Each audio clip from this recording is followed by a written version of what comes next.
مقاتل اور تاریخیں لکھتی ہیں کہ رتی برابر بھی امپریشن نہیں لیا۔ ارے آخر پیغمبر کے بیٹے تھے، ان کا گوشت اور خون تھے، یہ تبر تیغ اور تلواروں سے کھیلتے ہوئے ان کی والد کی اور ان کی زندگیاں گزری تھیں۔ وہ چند بزدلوں کے چڑھ کر آنے سے کہ وہ ان کی جان لے لیں گے، امام حسین علیہ السلام خوفزدہ ہونے والے نہیں تھے۔ آپ نے ایک لمحے کی بھی امپریشن نہیں لی، اور آپ نے اپنی بہن کی طرف دیکھ کر کہا بہن میں نانا سے باتیں کر رہا تھا، یعنی آپ حالت خواب کی کیفیت میں اپنے نانا سے کچھ کلام فرما رہے تھے، کچھ گفتگو کر رہے تھے۔ تو پھر جب فوجیں قریب آ گئیں تو آپ نے پوچھا، اپنے بھائی کو آواز دی، جا کر پتہ کرو جناب عباس کو کہ یہ فوجیں کیوں آئی ہیں۔ تو کہا کہ مغرب کا وقت ہے، کہا یہ حملہ کرنا چاہتے ہیں، لڑائی چاہتے ہیں۔ تو آپ نے کہا کہ جنگ کو صبح کے لیے موقوف کرو، میں یہ رات جو ہے اللہ کی عبادت میں بسر کرنا چاہتا ہوں۔ نہیں راضی ہوا عمر سعد کہ ہم ابھی جنگ کریں گے، لیکن کچھ لوگوں نے کہا کہ اب تو رات ہی ہو رہی ہے، تو ٹھیک ہے، ایک رات کی مہلت کون سی ایسی بڑی بات ہے، صبح بھی ہم نے ان کو کاٹ ہی پھینکنا ہے اور ابھی بھی کاٹ ہی پھینکنا ہے۔ تو بہرحال وہ رات کی مہلت ملی۔ اب امام حسین علیہ السلام کا رویہ دیکھیے امام حسین علیہ السلام لوگوں کو کسی خطرے میں ڈالنے کے لیے اپنے ساتھ نہیں لائے تھے، اور بہت بڑا کوئی لشکر بھی آپ کے ساتھ نہیں تھا۔ آپ کے خاندان کے، آپ کے اپنے عزیز و اقربا میں سے 18 جوان، باقی آپ کے 200 رہباب، اور سب کو اگر کاؤنٹ کیا جائے تو 125 کے قریب لوگ امام حسین علیہ السلام کے ساتھی آپ کے اس میدان میں بنتے ہیں، جس میں 6 مہینے کا بچہ بھی ہے، اور 70 سال سے پلس حبیب ابن مظاہر بھی ہیں، اور مسلم ابن اوسجا بھی ہیں، جو عمر رسیدہ لوگ ہیں، اور دوسری طرف 55 کے قریب خواتین اور بچیاں اس قافلے کے اندر۔ تو امام حسین علیہ السلام چراغ بجھا دیتے ہیں جمع کر کے سب کو، اور کہتے ہیں کہ میں نے آج تک جس نے میرا ساتھ دیا، میں اس کی اس کوشش و کاوش کو قبول کرتا ہوں اور شکریہ ادا کرتا ہوں، اور اس بات کی ضمانت لیتا ہوں کہ میں اپنے نانا سے آپ کو حوض کوثر پر پانی بھی پلواؤں گا اور آپ کو جنت کے اندر داخل بھی کرواؤں گا۔ لیکن اب یہ میری خون کے پیاسے ہیں، آپ میں سے جو جانا چاہتا ہے وہ چلا جائے۔ کوئی نہیں اٹھا۔ آپ نے چراغ بجھا دیا کہ شاید لوگ روشنی کی وجہ سے میرے سامنے اپنا چہرہ نہ دکھانا چاہتے ہوں۔ آپ نے چراغ بجھا کر کہا اندھیرا ہے، اندھیرے کا فائدہ اٹھائیے اور جو جانا چاہتا ہے چلے جائیے۔ کافی دیر تک چراغ بجھا رہا۔ جب آپ نے دوبارہ چراغ جلایا تو سارے کے سارے اسی طرح بیٹھے تھے۔ اس کے بعد پھر انصار میں سے، آپ کے دوستوں میں سے مسلم ابن اوسجا، زہیر ابن قین، حبیب ابن مظاہر نے جو تقریریں کی، وہ تاریخ کا ماسٹر پیس ہیں۔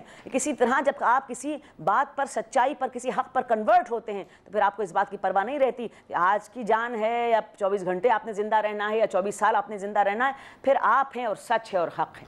اور اہل بیت اطہار کی جو نمائندگی جناب عباس ابن علی قمر بنی ہاشم نے کی، امام حسین علیہ السلام نے سب کو دعائے خیر دی، اور اس کے بعد آپ نے سب کو ان کی قبریں دکھائیں۔ جب آپ قبروں کے نشان اپنے ساتھیوں کو دکھا رہے تھے تو ایک مقام پر جا کر آپ نے ارشاد فرمایا، یہ وہ مقام ہے جہاں علی اصغر شہید کیے جائیں گے۔ یہ جب جملہ امام حسین علیہ السلام کے منہ سے نکلا تو اصحاب حیران رہ گئے اور ان کے منہ کھلے کے کھلے رہ گئے۔ فرزند رسول علی اصغر تو 6 مہینے کے ہیں، تو علی اصغر کیسے لڑیں گے؟ تو امام حسین علیہ السلام نے مسکرا کر کہا، یہی کربلا ہے کہ جہاں 6 مہینے کا بچہ بھی اپنی قربانی پیش کرے گا۔ سارے لوگ تو سواریوں پر گئے یا اپنے پیروں پر چل کر میدان کی طرف گئے، اور جناب علی اصغر کی سواری بازوئے امام حسین علیہ السلام تھا۔ اور پھر آپ یہ دیکھیے کہ اس رات کو گزارنا، ایسے امام حسین علیہ السلام کے خیموں سے آواز آتی تھی جیسے شہد کے چھتے کے گرد مکھیوں کے بھنبھنانے کی آواز آتی ہے، کیونکہ عبادت الہی کا زور تھا اور تسبیح الہی کا زور تھا۔ اب بھوکے اور پیاسے لوگ، اور وہ ابتلا اور آزمائش کا ذکر قرآن مجید نے کیا کہ ہم تمہیں بھوک سے آزمائیں گے، خوف سے آزمائیں گے، پیاس اور پیاروں کی جانوں کے نقصان سے آزمائیں گے۔ وہ ساری آزمائشیں اور نقصان امام حسین علیہ السلام کے سامنے تھے۔ اور پھر آپ یہ دیکھیے کہ وہ مائیں جن کے سامنے ان کے جوان بچے گھوم رہے تھے اور انہیں پتا تھا کہ کل یہ بچے زندہ نہیں رہیں گے، وہ بہنیں جن کے سامنے ان کے جوان بھائی گھوم رہے تھے، انہیں پتا تھا کل کے بعد ان کی صورتیں ہمیں دیکھنے کو نہیں ملیں گی، وہ بیٹیاں جن کے باپ ان کے سامنے تھے، انہیں یقین تھا کل ان پر یتیمی کی ایک ایسی کالی گھٹا آ جائے گی جس گھٹا کو پھر کوئی ہٹانے والا نہ ہوگا۔ اس کے باوجود آپ اس قافلے کے عزم اور حوصلے کو داد دیجیے کہ امام حسین علیہ السلام کی سربراہی میں انہوں نے عزم اور افتخار کی وہ تاریخ رقم کی کہ آج تک بھی حق ان کے ساتھ ہے اور ان کا مد مقابل باطل کے کٹہرے کے اندر کھڑا ہوا ہے، بے سر و سامانی کی حالت کے اندر۔ اور پھر وہ صبح جب عاشور کی ہوئی، اس رات کا اختتام جسے شب عاشور کہتے ہیں، تمام رات اللہ اکبر، وہ ذکر پروردگار، وہ تلاوت قرآن۔ اور جب صبح ہوئی تو آپ نے اپنے بیٹے جناب علی اکبر سے کہا کہ علی اکبر اذان دو، اور امام حسین علیہ السلام بیٹے کے اذان دینے کے ساتھ ساتھ جواب دیتے جاتے تھے۔ اور ادھر ابھی یہ نماز فجر ختم ہی نہیں ہوئی تھی کہ فوج یزید نے حملہ کر دیا، جسے حملہ اولا کہتے ہیں۔ آپ نے اپنے بیٹے کو آواز دی، تقدم ولدی، میرے لال آگے بڑھو اور ان حملہ آوروں کا جواب دو۔ اس وقت بھی آپ یہ دیکھیے یہ اخلاق کی انتہا ہے امام حسین علیہ السلام کی. کسی ساتھی کو, کسی غلام کو, کسی دوست کو نہیں کہا آپ نے کہ تم آگے بڑھو. سب سے پہلے اپنے نوجوان بیٹے 18 برس کے جناب علی اکبر کو آواز دی کہ تم آگے بڑھو اور اس جنگ کے اندر سب سے پہلے تم اپنا حصہ ڈالو اور اب بڑھنے والے مخالفین کے راستوں کو روکو. اور یہ ہے اخلاق محمدی اور یہ ہے اسلام کہ آپ اگر کسی آزمائش کے لیے دعوت بھی دے رہے ہیں تو سب سے پہلے خود اس آزمائش کے اندر پیر رکھیے اور پھر پتہ چلتا ہے کہ آزمائش کی انٹینسٹی کیا ہے. تو امام حسین علیہ السلام نے اس آزمائش کی انٹینسٹی کو اپنے جوان بچوں کے ساتھ, اپنے بھائیوں کے ساتھ, 6 بھائی تھے امام حسین علیہ السلام کے ساتھ, ان کے 2 بیٹے 6 بھائی قتل ہو گئے آپ کے, اور بھتیجے اور بھانجے, یہ سب ملا کر 18 آدمی امام حسین علیہ السلام کے خاندان کے جوان قتل کر دیے گئے اور پھر اصحاب قتل کر دیے گئے. اچھا اب یہ دیکھیے کہ امام حسین علیہ السلام نے کسی کے قتل کے اوپر کہیں پر بھی کمزوری کا مظاہرہ نہیں کیا.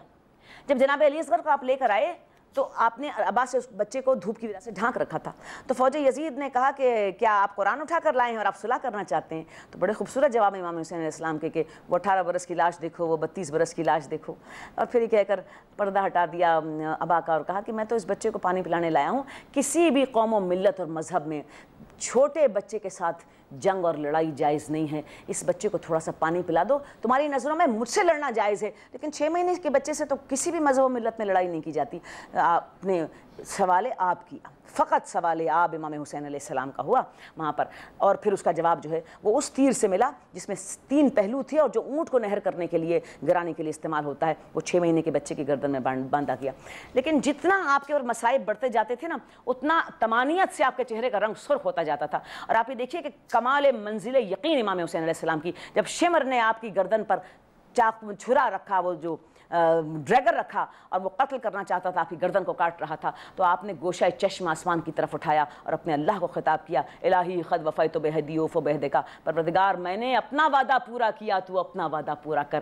امام حسین علیہ السلام اپنی وعدہ گاہ میں آئے ظلم اور جہل کی تاریکی کو دور کرنے کے لیے اور ایک ایسی تحریک کی بنیاد ڈالنے کے لیے. قیامت تک جب بھی لوگ اٹھیں گے ظلم کے خلاف اور جہل کے خلاف, تو ہمیشہ اپنے آپ کو تحریک حسینی کے ساتھ ایسوسیٹ کریں گے. یہ ہے دین بچانے کا وعدہ, یہ ہے قرآن بچانے کا وعدہ, یہ ہے عدل بچانے کا وعدہ, یہ ہے شریعت محمدی بچانے کا وعدہ, اور یہ ہے انسانیت بچانے کا وعدہ. اور اللہ نے اپنا وعدہ پورا کیا باوجود. بہت بہت شکریہ. اللہ ہم سب کو اپنے زمان میں رکھے, اور یہ پیغام, یہ اصول, یہ اقدار ہمارے لیے سیٹ ہو, یا کہیں نہ کہیں اگر ہم اپنی زندگی میں ریفلیکٹ کر لیں تو یقیناً فتح ہماری ہی ہوگی. آج کے لیے اتنا ہی. آپ کو آخری سلام کے ساتھ خدا حافظ کہتے ہیں. انشاءاللہ پیر کو ملاقات ہوگی. سلام ان پہ جنہیں شرم کھائے جاتی ہے, کھلے سروں پہ اسیری کی خاک آتی ہے.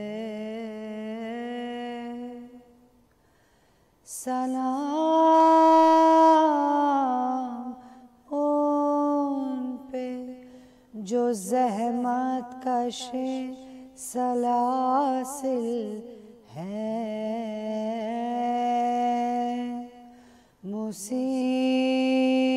مصیبتوں میں امامت کی پہلی منزل ہے.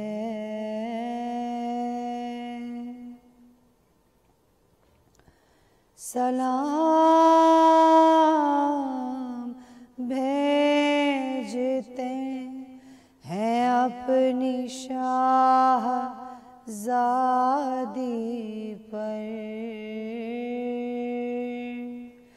کہ جس کو سونپ کر جاتے وقت گھر سرور,